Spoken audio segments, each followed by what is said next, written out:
Nous voici encore à la seconde partie de cette deuxième partie. Comme je le disais, beaucoup de chrétiens de nos jours disent que les hommes de Dieu sont des faux, etc. etc. C'est vrai. Bon, moi, je vais te prendre l'exemple du Rosicrucien. Si le Rosicrucien n'a pas un lieu où offrir ses sacrifices, donc il n'a pas de père spirituel, bon, moi, je ne vois pas où il va emmener les petits enfants qu'il voit à gauche et à droite pour rendre des cultes, où ils feront leurs sacrifices. Parce qu'il a besoin de sa loge ou de son père spirituel afin de le bénir, de le oindre pour qu'il soit dans son entreprise ou bien qu'il soit ce qu'il est dans la société. Tout comme celui qui est au temple. Maintenant, s'il n'amène pas les coqs, les moutons chez l'Onganga, pour que dans son boulot là-bas il brille, afin de faire les bains de corps et tout, bien pour attacher sa go ou bien son homme, en fait, je ne sais pas. Si ni le Rosicrucien, ni celui qui se rend au Bointel pour faire ces choses n'a pas de père spirituel, parce qu'en n'ayant aucune connaissance, comment fera-t-il ces sacrifices?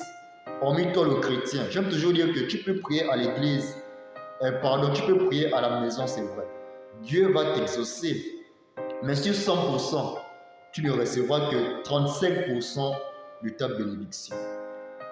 Parce que à l'église, quand j'aime toujours le dire à mes jeunes frères, que lorsque je publie les vidéos de chaque dimanche de culte, tu ne vois que 5 minutes, mais hormis la prédication, il y a autre chose qui se passe.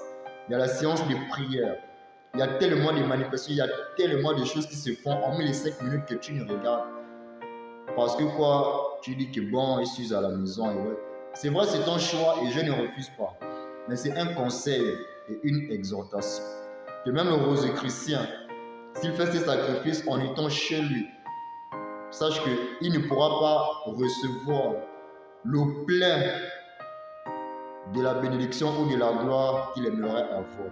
Tout comme celui qui est au Banja, qui danse le bouti et autres.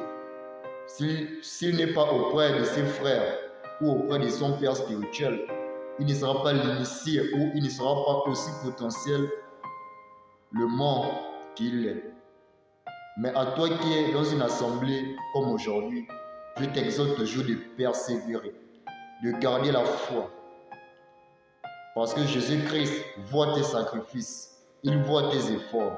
Et au moment convenu, laisse-moi te dire qu'il te bénira. Sois seulement patient. Parce qu'il n'aimera pas te bénir afin de te perdre. Il t'observe, il sait le bon moment.